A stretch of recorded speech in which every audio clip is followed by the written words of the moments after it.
So glad you guys have joined us today. My name is Dave Redabaugh. I am the internet marketing coach for Cindy Bishop Worldwide Real Estate Training. Okay. What we're going to be talking about today is the third part, like I mentioned, of a 5-part series. The first 2 pieces that we talked about with looking good in your video. The first one was about being emotionally prepared, making sure that you're bringing the right amount of energy to your videos.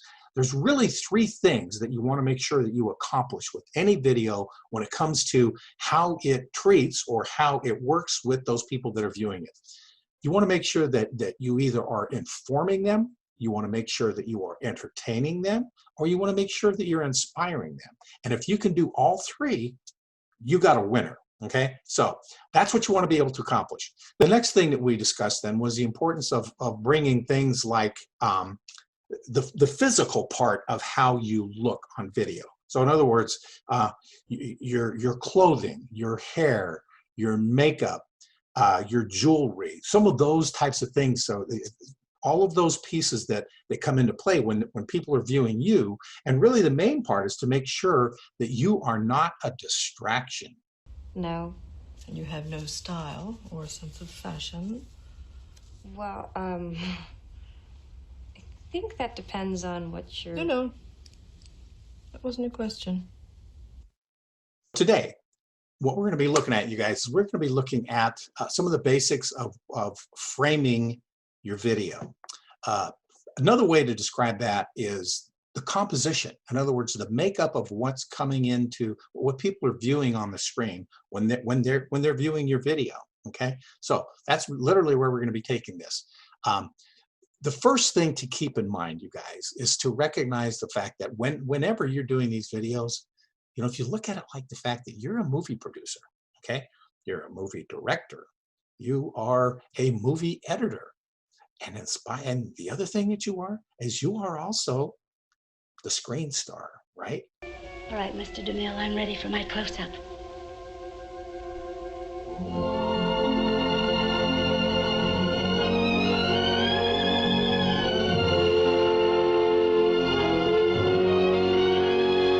So keep in mind, you know, a few basics of the storytelling part of your video. Like I said, you guys, you want to make sure 3 things: inspire, entertain, educate. If you get all 3, you got a winner. You can see here, it's a quote from Alexander McKendrick. He's a director and professor of filmmaking. His quote, which is really right on the money as far as what we're talking about, is framing and editing determine the eye path of the viewer. So that's what we're doing, is we're directing the eye path of the viewer. It might not be too much to say that what a film director really directs is the attention of the audience. So when we're thinking about composition, when we're thinking about framing, when we're thinking about those types of things, you guys, we really want to focus in on what is in the whole entire frame. So that means you need to be careful of what you're seeing on the outside of stuff. So let's go ahead and take this to the next slide then. One of the things that we want to talk about is what's called the rule of thirds. Now, the rule of thirds is simply put, when you take your frame and you look at it horizontally like this, literally what you do is you divide it into 9 equal parts. All right.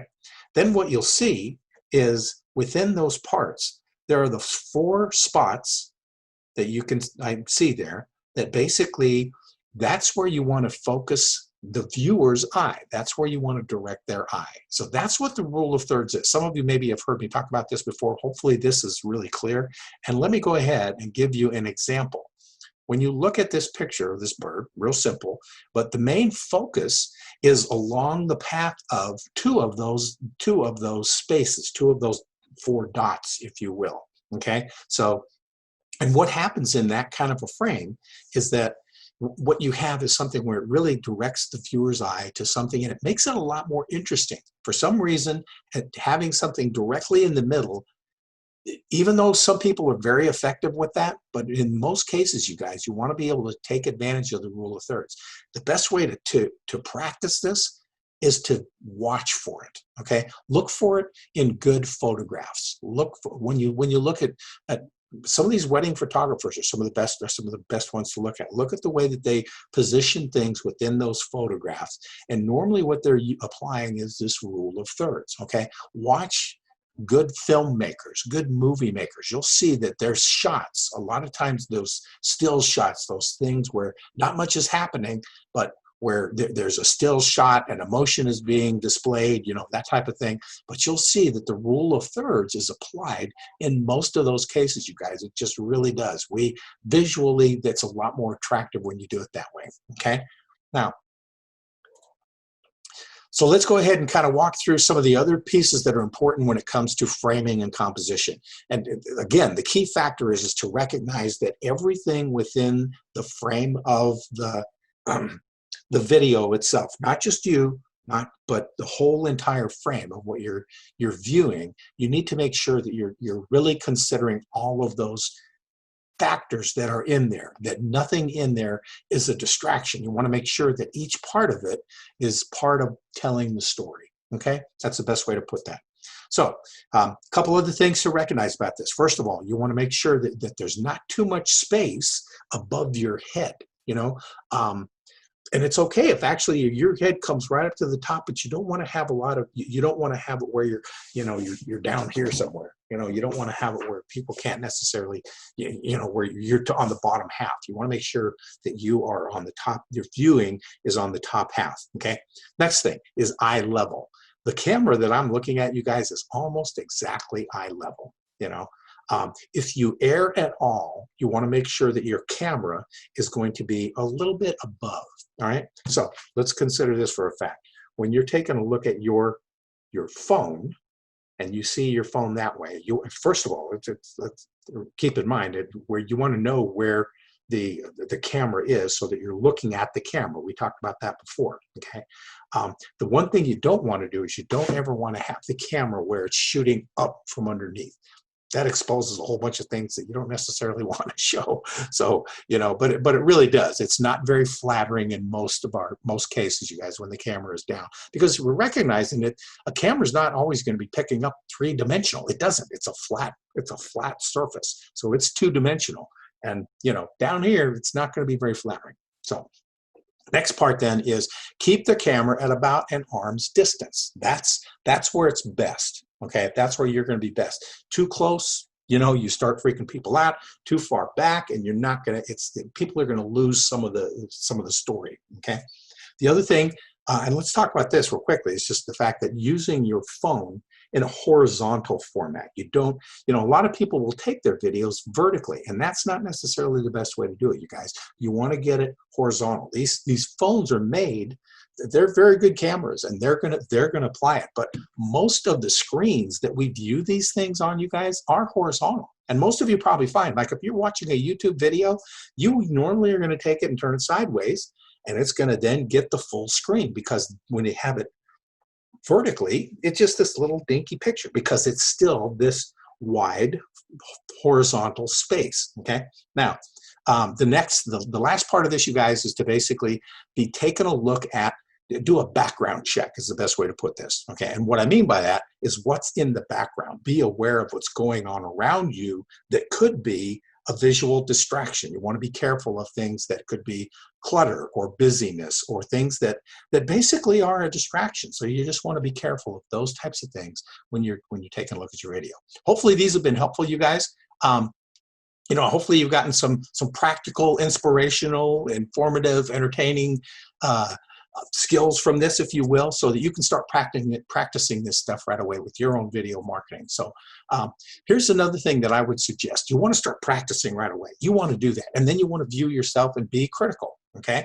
The other thing, though, is to really take a look. Well, you know, most of us spend some time on YouTube. If you don't, I'd start spending a little more time there. Take a look at some of the stuff that's on YouTube, and you're going to see there's lots and lots of amateurs that are uploading stuff, and some of them have been very successful on YouTube. So you want to take a look at what they're doing and how they're doing it, and then look at them with a critical eye. Oh, I don't like that, and here's the reason why. I like that because, and here's the reasons why. Here's the things that they're doing well. So you want to start capturing some of those principles in your own mind as far as how's the best way to approach this. And really the best way to do that, you guys, is to watch stuff, to watch things, and watch them with the critical eye of a movie director, if you will. Okay, so that's really the best way to be doing that.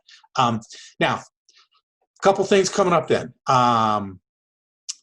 You're going to be, the next episode that we've got coming up is going to be the one on sound. So that's what we're looking forward to. Video number 4 is going to be on sound. And also, the other thing that I would tell you guys is a couple things. One is, if you like this video, give it a thumbs up. You know, we appreciate that. It gives us some feedback on what's going on. The other thing that I would tell you is that some of you, if you are struggling with some of these things, or if you want to get even more in depth with some of the training that you're getting from these types of things, I would tell you, go to cindybishoptraining.com. You can find some of the stuff that I specifically will train you on. I can train you on certain things with Google My Business, or I can help you with your internet marketing with your website. There's lots of different things that I can help real estate agents with, and I have, over the past 7 years, helped many, many, many real estate agents become a lot more effective with the kind of marketing that they're doing on the internet. And that's in a lot of cases where I am able to do my best work, is where I'm able to do some individual coaching, because then I can zero in on the types of situations, problems, issues that you're struggling with or want to improve on, and find a way to give you the skills, the tools, the software sometimes that you need to be able to be effective with these things. So with that, you guys, thank you again for being here. Appreciate it. Be looking for number 4, how to sound really good.